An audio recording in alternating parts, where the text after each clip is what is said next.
এক্সকেভেটরের চাপায় চূর্ণ বিচূর্ণ হয়ে গেছে ঘরের টিন, দুমড়ে মুচড়ে গেছে স্টিলের খাট, হাঁড়িপাতিল সহ জীবনের প্রতিটি চিহ্ন। মাটির ঘরগুলো এখন মাটির সঙ্গেই মিশে গেছে। রাজশাহীর গোদাগাড়ী উপজেলার মোহনপুর ইউনিয়নের বাবুডাইং গ্রাম, যেখানে ক্ষুদ্র নৃগোষ্ঠী কোল সম্প্রদায়ের ৫টি পরিবার হারিয়েছে তাদের আশ্রয়। ডোজার যেটা আমার ঘর ভাঙার জন্য নিয়ে আসছিল, ওগুলা সহ নিয়ে কারে একবারে চলে আসছিল যে আমরাকে জিনিস বাইর করার সময় দেন। বলছে না, আপনারাকে নোটিশ দিয়ে ওইটা জানানো হয়েছে, আপনারা মেলার সময় নিয়েছেন, আর দেওয়া যাবে না। এভাবে করে কিছু জিনিস টানতে পেরেছি, কিছু টানতে পারিনি। মেলা জিনিস ছিল, দেখেন যে শুকেছে, এগুলা পড়ে আছে, কাগজপত্র আর আবি যাবে, টাকা পয়সাও কিছু ছিল। যে এভাবে খালি বার করতে বলতে পারলে আমাদের গায়ে যে কাপড় গুলা ছিল সেগুলি বের করতে পেরেছে। আর ওনারাই লোক নিয়ে আসছিল, ওরা কিছু খাট অথবা কিছু জিনিস যেগুলা সামনে ছিল ওগুলা বের করেছে, আর নাহলে সব সম্পূর্ণটা ভেঙে ফেলে দিয়েছে।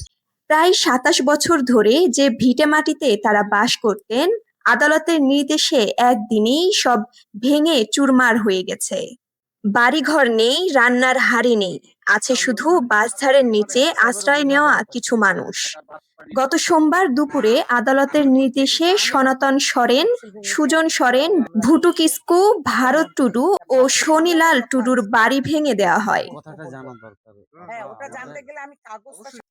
বলবে কি হয়েছিল, ওরাই ঘর বাড়ি সব ভাঙতে চলে আসছে। ঘর বাড়ি ভাঙতে সব চলে আসে, মেশিন টেশিন সব ইয়ে আসছে। তো নিশুক করছি যে হারাকে এই জিনিসপত্র গুলো বের করে দাও, তাও সময় বলে দিতে পারবে না, কচ্ছে সময় দাও, তাও কইছে এখন সময় নাই, সময় দিতে পারবো না। খুব জঘন্য খারাপ লাগছে, মানে আমরা আদিবাসী, আমাদের কিছুই নাই। আর এইভাবে যে এই যে দেখুন কি, মানে আমাকে সময় দেয়নি, বা তাও কোনো মানুষ মূর্খ আদিবাসী মানুষ জানেন। আর আদিকাল থেকে আমরা আছি এখানে, হ্যাঁ আছি বিধায় আচ্ছা। তুও কিন্তু ১ ঘন্টা আগে আধা ঘন্টা সময় দেয়নি আমাদেরকে।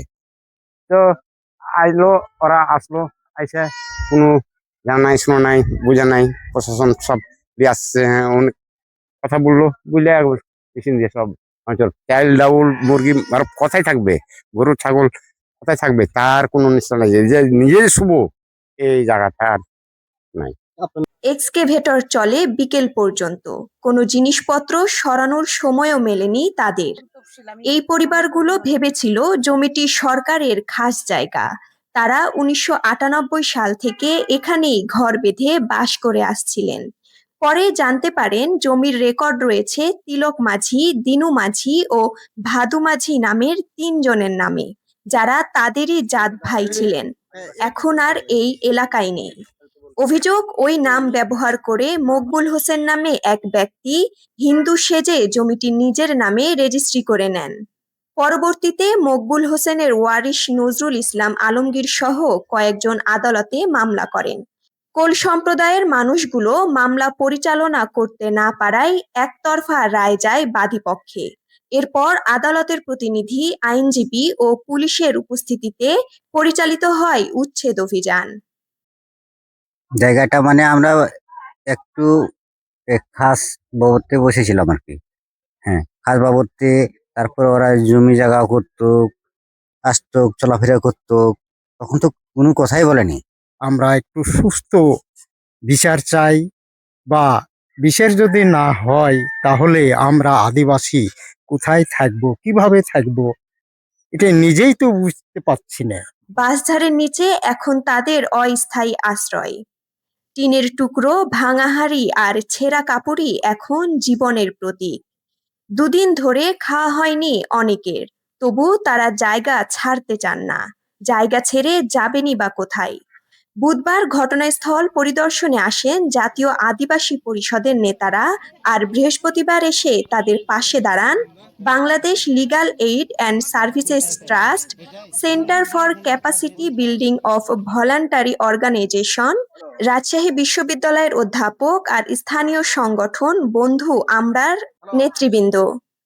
মানুষের একটা মানবাধিকার আছে, এবং মানবাধিকার এখানে লঙ্ঘিত হয়েছে, এটা পরিষ্কার। এটা আমরাও পরিষ্কার, এটা আপনারাও পরিষ্কার, এটা সকলেই পরিষ্কার।